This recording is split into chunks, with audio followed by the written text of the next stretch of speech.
Hello, listeners. My name is Charles Scott, and we're here again this fine day. We're talking about current events and some of the issues that are going on that may affect you in your daily life as Yes. far as the economy and also with real estate. I'm here with Charles Scott Jr. Junior, how you guys doing? Thanks for tuning in. And every week, you're here every Monday and on demand on Facebook and TikTok.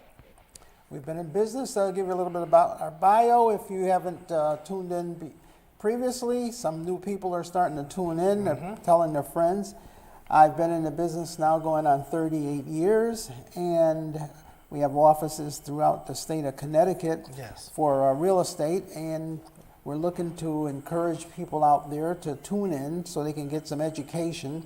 We talk about current issues. We talk about what's happening within the economy. Today we're going to talk a little bit about what has happened in the past week and how it will affect your life, whether you are buying, whether you own, whether you rent. All of these things will affect you indirectly. So that's one of the things we'll talk about today and maybe enlighten you a little bit further. And I'm here with my son, Charles Scott Jr. And I was going to say not only indirectly, but directly, because people realize they see on the news, it may go in one ear and out the other, they see about these interest rates or increase. They say, oh, that affects what people that own houses, mortgages. But you got to realize your landlord has a mortgage. He has a mortgage on that three-family house you're living in, whether you're on the second floor, third floor, or the first floor. Now, remember, if his, let's say, property taxes go up, his payments go up, maybe when you renew your lease next year, he may push that cost off to you.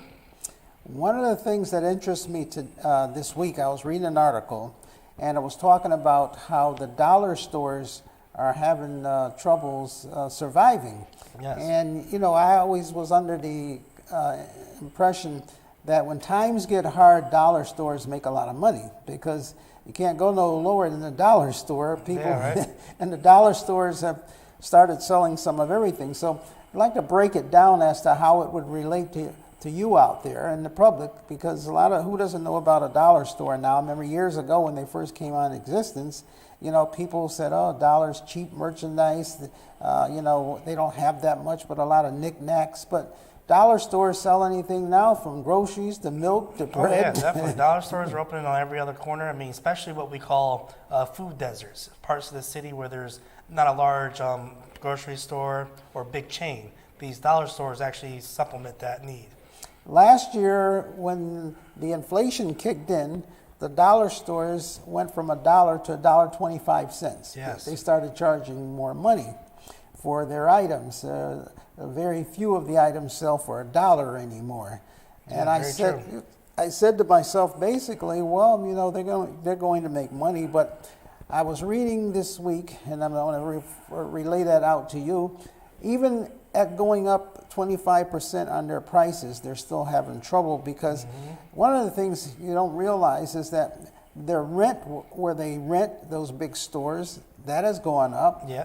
The supply chain, just them being able to get merchandise. Yeah, the freight costs, the labor to unload the truck, everything goes up. And a lot of their merchandise, all made in China, comes from China.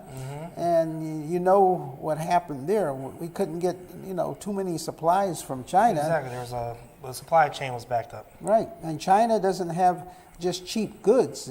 China supplied all of the chips that went into all of the expensive automobiles. iPhones, you name any luxury item out there. China has dominated that market for supplies and coming across the ocean. Remember how backed up everything was, and it's still backed up. Yeah, even though you think about it, when you don't see stuff on the news, doesn't mean it was resolved. It's just the news has moved on to the next trending item. I'm sure they're having plenty of issues still at Los Angeles stock. So what's happening now is that the dollar stores are having problems getting merchandise, and they've raised their prices, but their profits have dropped a lot. And so they have to even lay people off.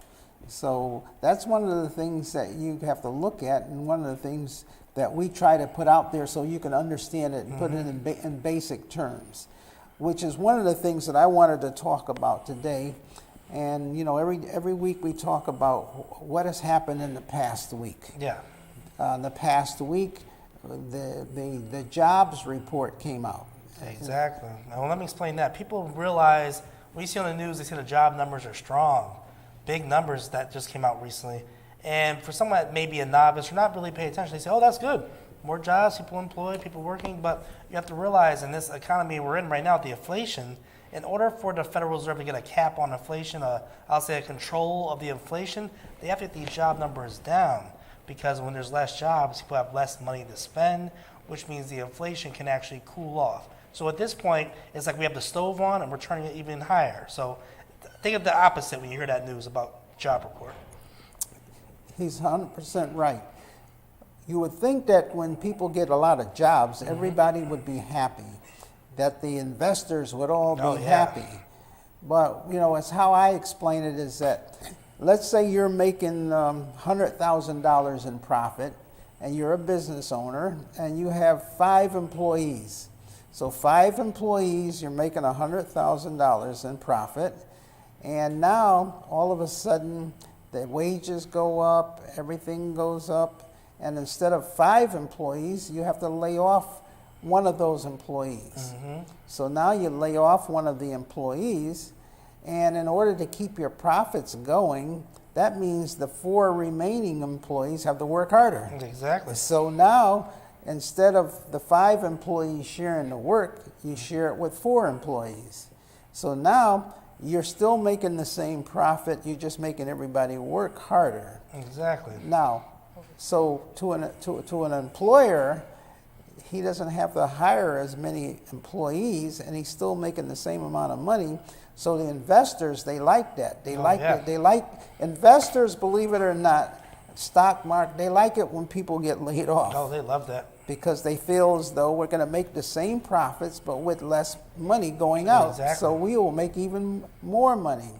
So when you see where a record amount of people got jobs, investors say, oh, that's not good. That means we got to hire more people to do the same thing. We're going to make less money.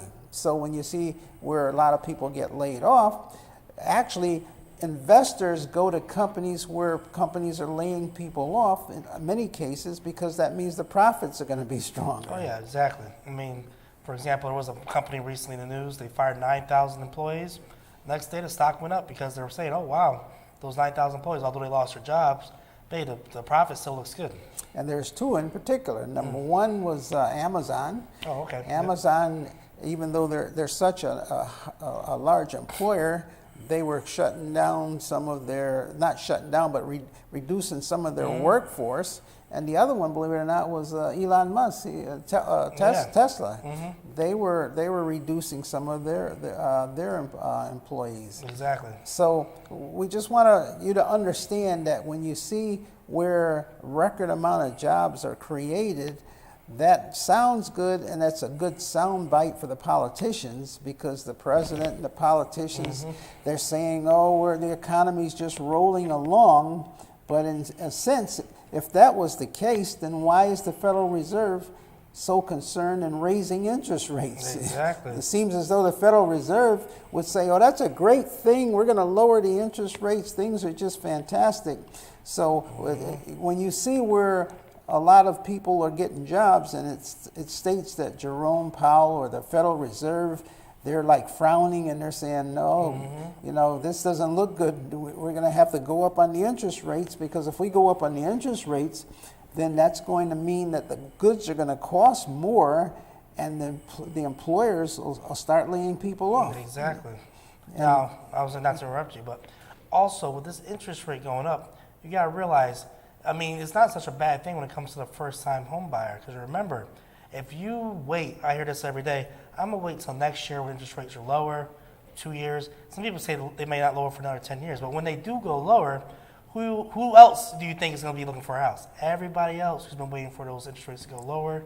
And then we're back to the bidding wars, overpaying for the house. Prices go up. Prices go up. So what would you rather have, an overpriced house or a high interest rate that, and down the line, you can refinance? And for a lot of the people out there that are sitting on the side talking about they're going to wait and wait and wait for things to happen, remember, the rents are not going down. Oh, those aren't waiting. So you're putting money out of your pocket that you have to put out there anyway. Yes. And the longer you wait, the more interest goes up and the more rent you pay.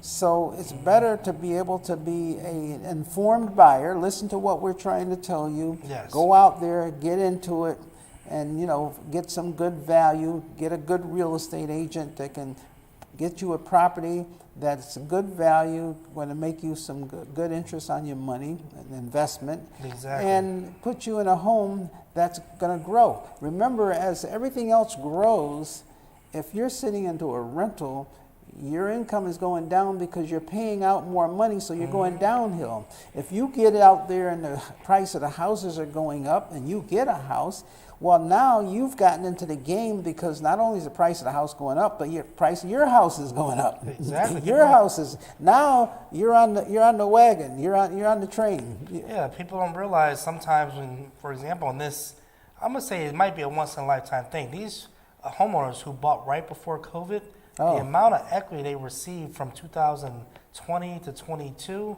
just astounding. 40% increases, 50%. So what you're seeing is they moved in there. Their house made more money than them. Even if they were a doctor working in the ER, making 150K, hey, the house still outperformed them.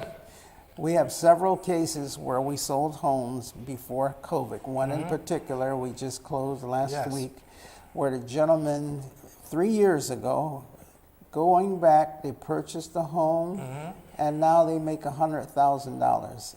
They have $100,000 in profit because what happens, you buy and then the value of the house goes up. We have some individuals that bought multi-family house and the value has gone up. Now in a situation like that, if this is your only home, it's a different story. But you have an individual that owns a house and then bought an investment property and then sold that investment, now looking to buy another investment property. Very true. So you've got to look at different situations and also be able to feel how you can jump into the game, how you can get out there.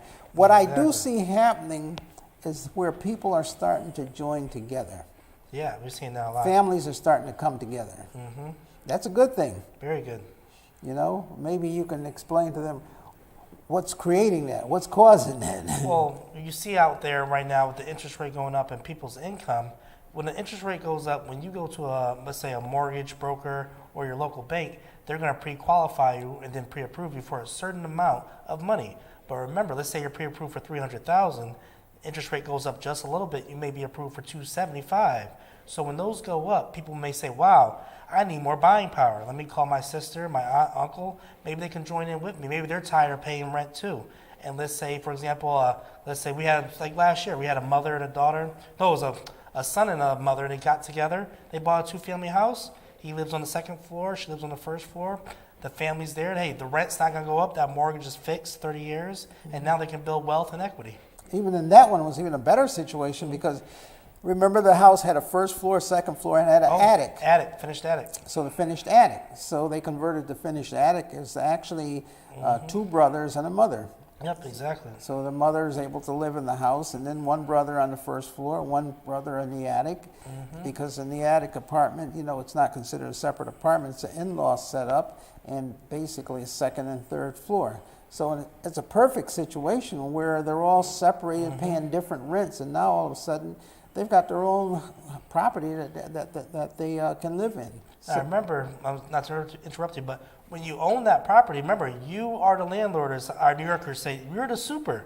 You have to make sure that everything's okay in that house as far as go downstairs every now and then, make sure the hot water heater isn't leaking, make sure the circuit breaker's working. Because remember, you have to maintain the house. As far as houses need maintenance, I'll say every month, something may break. But that's okay because guess what? You can fix that and not worry about your rent going up. As far as your landlord, if he has a big repair, let's say he doesn't fix it. I got a few phone calls. People have landlords that are, in Canada? Yep. They own properties in Bridgeport? Sure. They haven't fixed anything.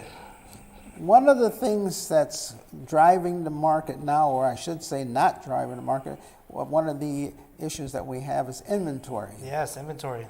And I say we, that is the industry, the real estate industry itself. Yes. We're desperately right now looking for properties and inventory to sell. Yes. So if there's a property out there where you have that you're tired of managing, you've had it for a long time, Maybe you want to retire. Maybe you want to move to another city, to another state where the prices are less. We're in Connecticut. In Connecticut, properties are pricey. So maybe you're retiring and you don't have enough money in your pension. You haven't put aside enough money to retire. And so look at this situation. You're retiring and the taxes have all gone up. Yep. The expenses have gone up. The water, the Utilities. sewer, the maintenance. Maybe you're in your 60s or 70s or 80s and the house needs maintenance and there's repairs that have to be done on that particular property. And rather than sit there and just watch things deteriorate, because what happens is it's a cause and effect, a Yes. boomerang. If you don't make the repairs, if you don't fix the house up, then the tenants don't pay you. Now the tenants don't pay you. That means now you got less money to fix the property up. Exactly. So the property starts spiraling out of control. control. Things start going downhill because now you're going there every month trying to collect the rent, and the tenant's saying, I need you to fix this. The pipe broke, or this, or maybe there's a hole in the roof, or maybe there's some mice running around. You're deferring the maintenance of the property, and you're not fixing things. Exactly. So now it's affecting not only the money you're getting from your tenant, but it's also affecting your insurance, because Oh, the yes. insurance company comes in and says, oh, you got to fix the You gotta steps. fix everything there. You got to fix the stairs. You got to get a permit. You got to do this. You got to do that. And you're saying, well, I don't have any money. So in a situation like that, you're probably better off, if you can, get an idea of what the property is worth. Yes. One of the free services that we offer is called a market analysis. Yes, CMA. CMA, Competitive Market Analysis. I did several of those over the weekend. There's no fee. It doesn't cost you anything to get an idea of what is your house worth. What is the value of that property? Exactly. Now, people may say, well, I can go to a realtor or I can just go on Zillow. I can open my phone. But remember, those estimates, take them with a grain of salt. Sometimes they may not be as accurate as they could be. You want a realtor who can look at the comparable sales from that week or that day and then see what your house will be worth. So you can give us a call, and what I do is I come out to the house and we look at the interior of the house. We give you also some suggestions and some things that you can do that will improve the value of the house without costing you a lot of money. Exactly. A lot of people make mistakes when they start looking at fixing up their homes. They want to go all out and spend a ton of money, which is unnecessary, because you may not even get back the money you put into the property. Exactly. You know, a person may say, well, I'm going to put a new hot water heater in. Or how about this? Remodel the bathroom, the kitchen.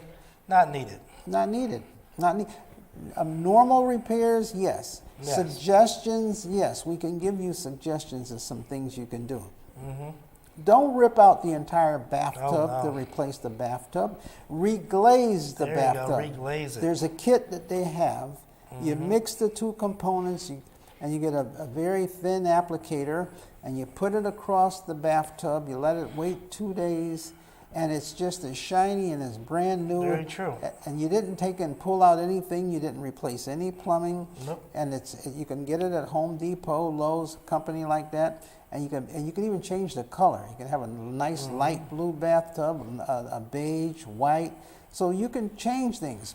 Also, you can put in tiles. You can put in new Tiles, I would say that also. And people may think of those tiles that require cement and the shellac and everything. We're talking about the sticker tiles, which you can get, at a local discount store. There's plenty of different colors.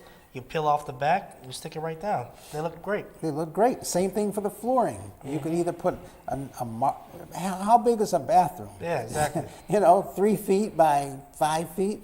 3 times 5, that's 15 square feet. You can get the nice marble tiles, and you can put the nice marble tiles down over the old. That's one thing. Don't rip up the old floor. Just No. put it on top. Put it on top. You get on what they top. call a luan. Luan, yes. That's a wood base. You put a nice level wood base. You put down the tiles. Yes. And boom! Look at you got a nice shiny bathtub. You got a nice marble floor. You got tile around there, And if you have to, get a new vanity. Yeah. A vanity only costs you, the cheapest, $100. Yep. Nice shiny vanity with a nice bowl, and then you buy the utensil to go on the top there, the faucet. Boom, there's your bathroom. Paint it. You spent less than $1,000, if $500, and you got a nice looking bathroom. And I was gonna say, if you hire us for a CMA, we'll show you how it works. 'Cause some people may just turn the water off there. Remember, if you go in the basement, turn the water off to the whole house before you take that vanity off. Right. If not, the water will be spraying in your bathroom. We'll give you an idea as to how you can do that. Yep. Now, what a lot of people make a mistake on doing is they go out and they hire a contractor. Oh, The yeah. contractor comes in and says, "Oh, we got to rip out this, we got to rip this out, we got to rip all that," which they could.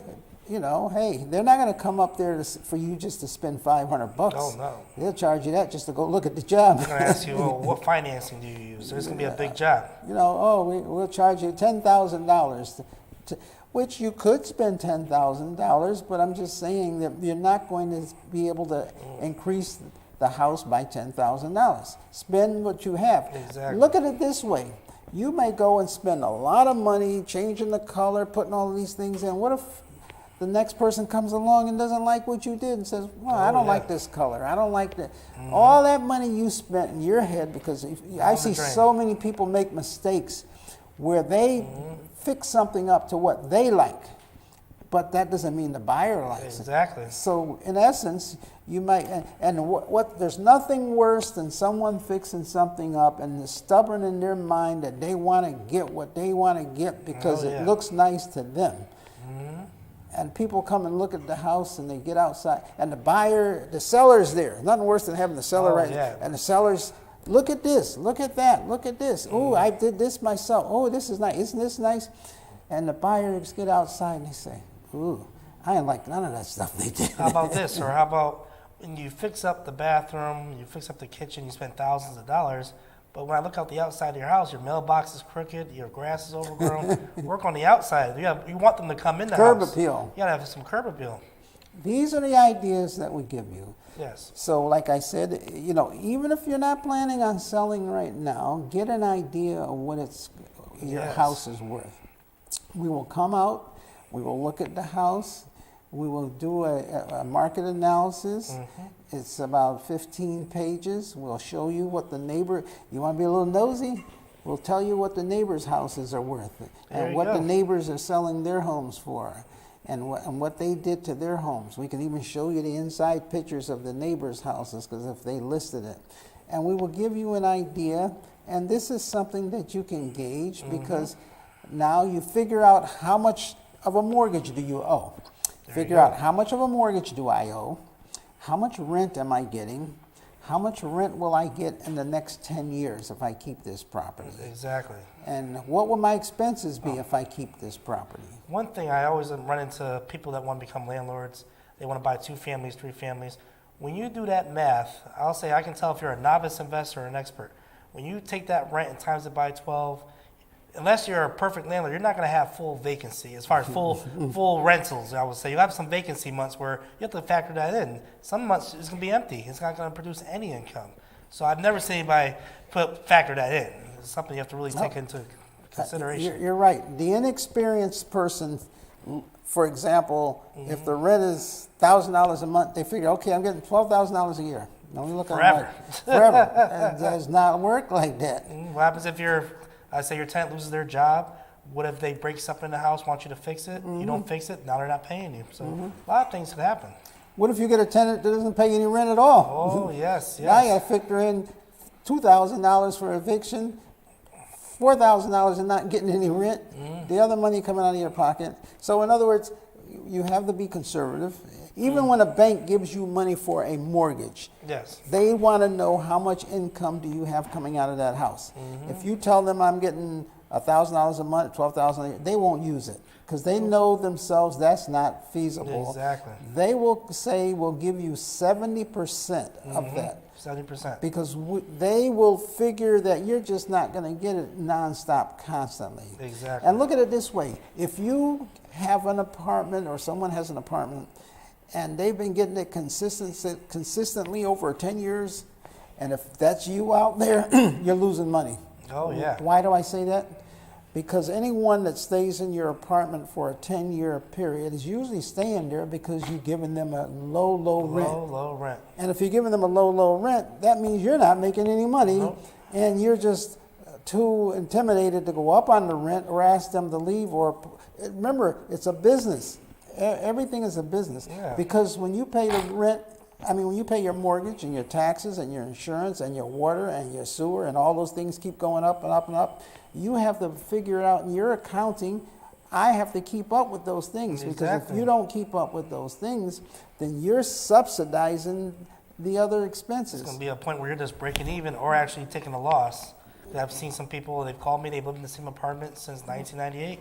That's 25 years ago. That's right. So if you have a house out there and you're just breaking even or you're taking a loss and you're doing all that work, comes a point in time when it's about time for you to retire, a time for you to invest the money. Call us. Let us come in, give you an idea of what's this house worth. What are you doing? Exactly. Let us evaluate the finances. Let us give you a market analysis to show you here's what's going to here's where you're going to be in 5 years. Here's where you're going to be in 10 years. Here's where you are right now. Where you're at right now, are you very comfortable, and is that what you want? So let us know. We come in, we do it, we're No, act wait, as how a much do we consultant. charge for this again? It's free. Zero. People may think that's a lot of work y'all doing. Well, we look at the market every day. We are experts on this, and it is free to get a CMA. We come to your house, we take pictures, we look at an analysis of the recent sales, and we give you a report, a 15-page report. And remember, it's free. We do not charge you not at charge. all for that.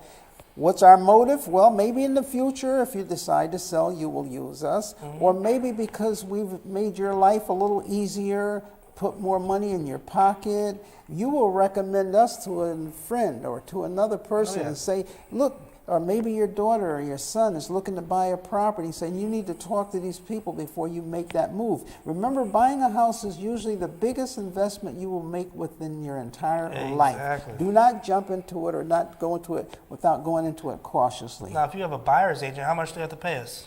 That's also free. Free. Remember, when you're on the buyer side, we're compensated by the seller side. So remember, it doesn't hurt to have a buyer's agent. That's knowledge that you can use to utilize your choices. So, like I said, utilize our services. They're free. We do not charge you anything to give you a market analysis or give you an idea of where you can get ahead in life. So Yes. today, hopefully that segment there will be more knowledge for you, and you'll let other people know. Watch us on YouTube, watch us on Instagram. Subscribe to our channel. And until next week, if you want to close out. I would say, and in closing, remember, Time to Own program is still active right now in Connecticut. We've had a few closings. We're actually becoming experts on it. Give us a call, and we'll explain to you how it works. Until next time, God bless. amen.